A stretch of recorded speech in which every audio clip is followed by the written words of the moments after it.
Comme vous le savez tous et toutes, dans quelques années, ou disons dans quelques mois si tu veux, peut-être dans quelques instants, naam, peut-être dans quelques minutes.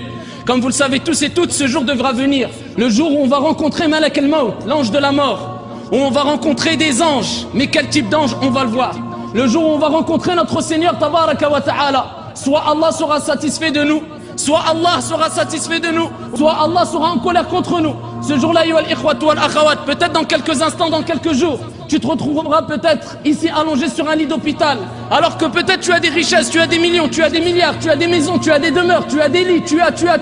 Walakin Allah subhanahu wa ta'ala, il te rappelle cette parole. Alors, lors de tes derniers instants, inna lillah wa inna ilayhi raji'un. Nous appartenons à Allah et vers Allah se fera le retour, même le lit dans lequel tu es. Lors de tes derniers instants, peut-être il ne t'appartient même pas. Allah te rappelle qu'il n'y a rien qui t'appartient, que même toi tu ne t'appartiens pas à toi-même, car nous sommes tous et nous appartenons tous à Allah, et vers Allah Azza wa Jal se fera le retour. Dans quelques instants, dans quelques jours peut-être ton visage deviendra bleu, comme beaucoup de personnes qu'on a vues sur le lit de mort. Le visage devient bleu, il commence à être choqué, touché par une panique, fawarab bil Kaaba, qui n'a jamais rencontré tout au long de sa vie, qui n'a jamais vu et rencontré, ressenti tout au long de sa vie. Il verra sa famille, ses proches, son épouse et ses bien-aimés à côté de lui. Walakin Allah subhanahu wa ta'ala aura décidé et aura décrété que le plus grand des exorciseurs, le plus grand des médecins, le plus grand des riches, la plus puissante des armées ne pourra pas venir à ton aide. À ce moment-là, fawarab bil Kaaba, quand ton âme sera entre les deux clavicules, tu vas faire et tu vas te remémorer ici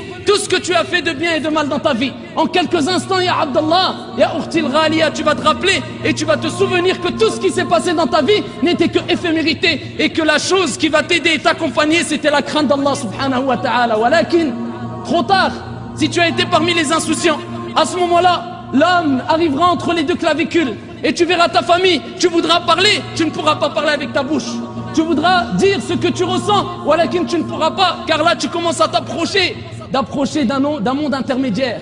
Un monde intermédiaire qui a été cité dans le Coran al-Karim, où Allah subhanahu wa ta'ala a dit en le citant Hatta idha ja'a ahadahumul maut. Et quand la mort touche l'un d'entre eux, Qala rabbi rji'un, ya Allah, remets-moi sur terre, la'alli a'malu saliha fima tarak. Peut-être que je ferai des bonnes actions dans ce que j'ai délaissé. Kalla, mais non. Innaha kalimatun huwa qailuha. Ce n'est qu'une parole vaine. Wa min wara'ihim barzakhun ila yawmi yub'athun. Allah l'a cité, ce monde intermédiaire. Et il dit, mais non, mais derrière eux, il y a al-barzakh, le monde intermédiaire entre cette vie, et l'au-delà. C'est le moment où tu es dans le qabr, dans la tombe. Wa min wara'ihim barzakhun. Jusqu'à quand? Ila yawmi yub'athun. Jusqu'à ce qu'il ressuscite. Ce monde-là, c'est la première station parmi les stations de l'au-delà.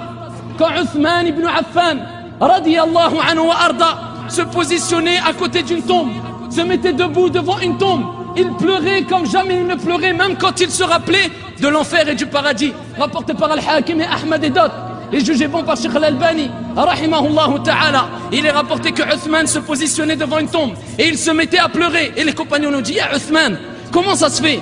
Idha dhakarta al-jannata wan-nar lam tabki. Quand tu te rappelles, quand tu te souviens, quand tu évoques le paradis et l'enfer, tu ne pleures pas, on t'a pas vu pleurer. Walakin quand tu te trouves devant une tombe, tu penses à la tombe, tu te rappelles de la tombe al-Qabr, al-Barzakh, le monde intermédiaire ayyuhal ahibba qu'on va rencontrer, tu te mets à pleurer. Il a dit Qad sami'tu Rasulallah alayhi salatu wassalam. Il dit car j'ai entendu le prophète alayhi salatu wassalam dire la première demeure, la première station concernant les stations de l'au-delà, c'est le Qabr.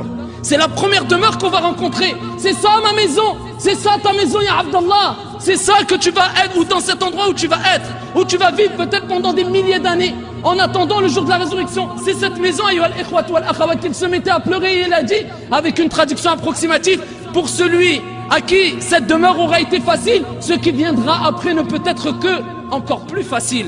Et pour celui dont la demeure ici, ces étapes de cette demeure auront été difficiles, ce qui viendra après ne pourra être que plus difficile encore. Wal iyadhu billah.